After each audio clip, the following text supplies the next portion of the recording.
muslimiinta ku nool waddankaasi Norway ayaa waxay si ballaaran ay u xuseen munaasabadda ciidda barakaysan ee Ciid al-Adha oo caalamka islaamka oo dhan si ballaaran looga xusay.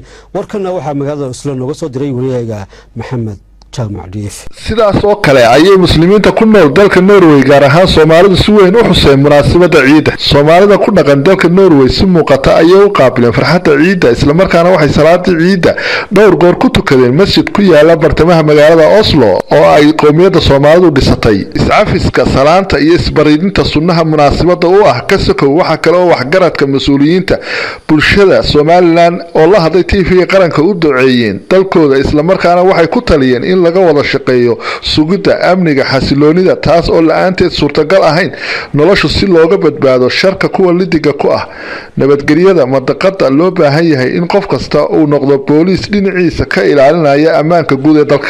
waxaana hadaladoodii ka mid ah ciid mubaarak halkan waxaan ka salaamayaa caruurtayda iyo hooyaday iyo aabbahay iyo ummadda reer Soomaaliland oo dhan. waxaan leeyahay ciideeda ilaahay khayr iyo bashbash iyo barwaaqo inuu gaarsiiyo Somaliland waxaan jecelahay inay mid noqoto. ciid mubaarak oo kul caam wa antum bikhair.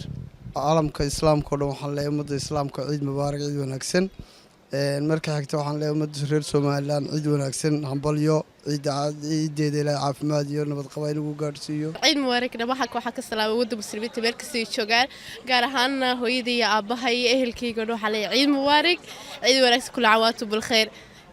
waxaan leeyahay ciid mubaarak ummadda muslimiinta meel kasta joogto gaar ahaan ummadda Somaliland waxaan ka salaamayaa hooyaday aabbahay iyo dalka Norway la jooga hooyaday iyo waddanka Somaliland ku sugan dhamaan ciid mubaarak Soomaaliya oo dhan adduunka oo dhan muslimiinta oo dhan waxaan idin leeyahay ciid wanaagsan iyo sanad cusub sanadkan sanadkiisa ilaahay barwaaqo ugu gaarsiiyo kulligeen dhamaanteynba. salaamaya dhamaan islaamka iyo ahalka iyo asxaabta intaba waxaan ka salaamayaa magaalada Oslo anigoo maxamed jaamac qool caday leeyahay.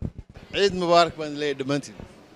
ciid mubaarak xaggan waxaan ka salaamayaa jamhuuriyadda Somaliland waxaanan gaar ahaan ka sii salaamayaa ayeeday Xalimo Timir eedaday Xiis Axmed Jaamac aad iyo aad baan di salaamay eheladayda agoonta walaalkay ka dhintay Cabdiqani Jaan Dheere saaxiibkayga koowaad egas wasiir Boosmare saaxiibkayga labaad Cadaani wasiirka informationka dhamaantiin waxaan hawdaydiin soo marinayaa salaan عيد ونشن كل عيد. عيد مبارك عيد عرفه إلهي كل عام وأنتم بخير سنة كسكلة إلهي خير بركة إنه جالسيو وأنا والسلام هيا أنت قرني سموق يا موقع يعطك قرني سوى سلام هيا. مقعد عبد العش لما واحد سلام يا أمة الإسلام كامل يشوفان بقى وحنا الله عيد مبارك كل عام وأنتم بخير. عيد عرفه عيد الله عافماد يبشر شبر وقاه إنه جالسيو.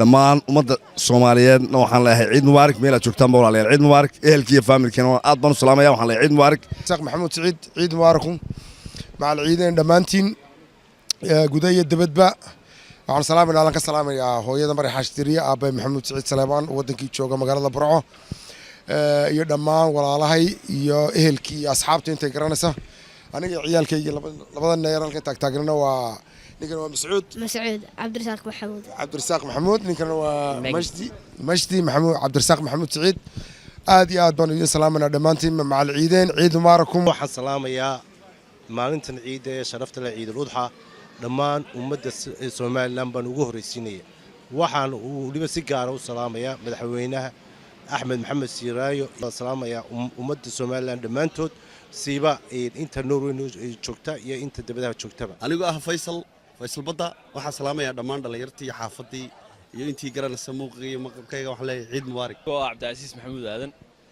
dhammaan muslimiinta meel kasta ay joogto waxaan leeyahay kulli caam wa antum bil khayr.